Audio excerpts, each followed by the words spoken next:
नमस्कार बंधुरा आमी सुखी बसाक आमार चैनेले आपनादेर सकलके स्वागत जानाई। तो बंधुरा आजकेও आमी आपनादेर नारकेलेर नाड़ू तैरी करे देखाबो गुड़ दिए।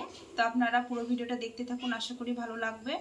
और जारा नारकेलेर नाड़ू तैरी करते पारेन ना, गुड़ दिए झरझरे हये जाय किंबा शक्त हये जाय, तो आमी जेभाबे बानाबो आपनारा देखते थाकुन पुरो भिडियोटा, आशा करी भालो लागबे।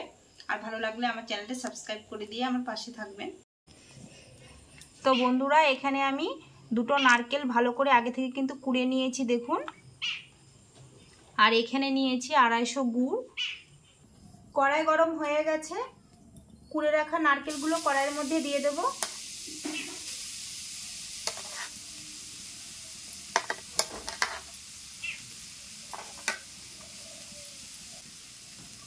এরপর আখের দানা গুড়গুলো দিয়ে দেব বন্ধুরা। আপনারা চাইলে এর মধ্যে খেজুরের নালি গুঁড়ো দিতে পারেন কিংবা পাটালি গুঁড়ো দিতে পারেন।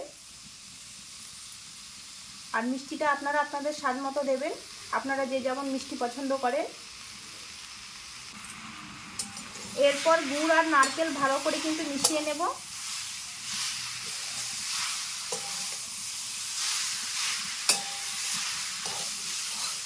আর নাড়াচাড়া করতে করতে কিন্তু গুড় থেকে জল কেটে আসবে। নাড়াচাড়া করতে করতে দেখুন গুড় থেকে কিন্তু জল বেরিয়ে এসেছে। আর নারকেলের নাড়ু করার সময় কিন্তু বন্ধুরা আঁচটা কিন্তু মিডিয়ামে রাখতে হবে আর ঘন ঘন নাড়াচাড়া করে নিতে হবে, না হলে কিন্তু গুড়গুলো তাড়াতাড়ি করে কালো হয়ে যাবে আর পুড়ে যাবে, দেখতে একদমই ভালো লাগবে না। এরপর দিয়ে দেব দুটো এলাচ, আমি ভালো করে কিন্তু শিলপাটায় থেতো করে নিয়েছি। আর এই এলাচ গুঁড়োটা দিলে নাড়ুর সেন্টটা খুব ভালো হয় বন্ধুরা, আর খেতেও ভালো লাগে।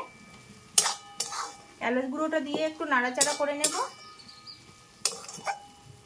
দেখুন বন্ধুরা নারকেলের পুর থেকে কিন্তু জলগুলো অনেকটাই শুকিয়ে গেছে, আর এখন কিন্তু হালকা আছে, ঘন ঘন নাড়াচাড়া করে নিতে হবে।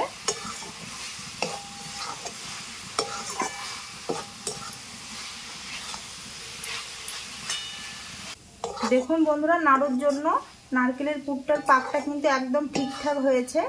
আর এটা কিন্তু গুড়ের নাড়ু হয়, তো গুড়ের নাড়ু তৈরি করতে গেলে পাকটা একটু শক্ত করেই করে নিতে হয়, না হলে কিন্তু নরম হয়ে থাকে, খেতে ভালো লাগে না। এরপর আমি কড়াইটা নামিয়ে নেব উনুন থেকে।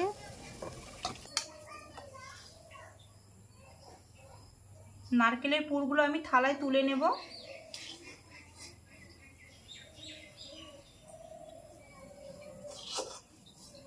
হাতের মধ্যে একটুখানি ঘি মেখে নিয়েছি, নাড়ুগুলো তৈরি করে নেব। আর নাড়ুগুলো কিন্তু তাড়াতাড়ি করে গরম অবস্থাতে তৈরি করে নিতে হবে। আর গুড়ের নাড়ু বানানো কিন্তু খুবই সহজ বন্ধুরা। দেখুন কত সুন্দর একটা নাড়ু তৈরি হয়ে গেল।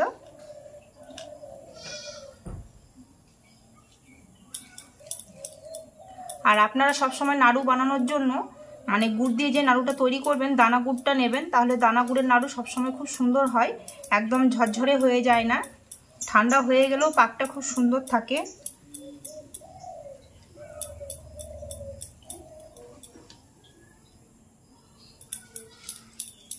আর অনেক সময় বন্ধুরা গুড়গুলোর একদম কালো কুটকুটে হয়, তো নাড়ুগুলো দেখতে কিন্তু একদমই ভালো লাগে না, কালো কালো লাগে, আর খেতেও কিন্তু ভালো লাগে না, কিচকিচ করে।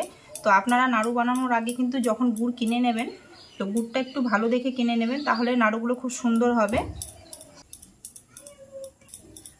বন্ধুরা একইভাবে আমি সব নাড়ুগুলো কিন্তু তৈরি করে নেব। আর গুড়ের নাড়ু তৈরি করতে কিন্তু বেশি সময় লাগে না, ঝটঝট করে হয়ে যায়। দেখুন বন্ধুরা গুড় দিয়ে নারকেলের নাড়ু আমার তৈরি হয়ে গেছে। আর নাড়ুগুলো কত সুন্দর হয়েছে দেখুন। আর নাড়ুগুলো ঠান্ডা হলে কিন্তু আরেকটু শক্ত হবে, কত সুন্দর লাগছে দেখতে। এই নাড়ুগুলো কিন্তু আপনারা 1 মাস অবধি রেখে দিতে পারেন, কারণ গুড়ের নাড়ু সহজে নষ্ট হয় না। চিনির নাড়ুটা কিন্তু বেশি দিন থাকে না, নষ্ট হয়ে যায়। আর এই গুড়ের নাড়ুটা খেতে ভীষণই ভালো লাগে। আর গুড়টা কিন্তু একদম মানে কালো না বন্ধুরা, সেই জন্য নারকেলের নাড়ুগুলো একদম চিনির নাড়ুর মতো হয়েছে দেখুন গুড়ের নাড়ুগুলো। বন্ধুরা একটা নাড়ু আমি আপনাদের ভেঙে দেখিয়ে দিচ্ছি কেমন হয়েছে। দেখুন কত সুন্দর হয়েছে।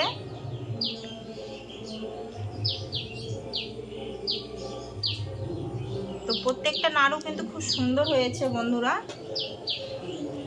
আর নাড়ুগুলো দেখুন একটাও কিন্তু প্লেটের মধ্যে লেগে নেই, কত সুন্দর একদম আওয়াজ হচ্ছে দেখুন। গুড় দিয়ে তৈরি নারকেলের নাড়ুর রেসিপিটা কেমন হয়েছে অবশ্যই কিন্তু কমেন্টে জানাবেন। ভালো লাগলে লাইক শেয়ার সাবস্ক্রাইব করে দিয়ে পাশে থাকা বেল আইকনটি অবশ্যই প্রেস করে দেবেন। আজকের মতো এই পর্যন্তই, নমস্কার।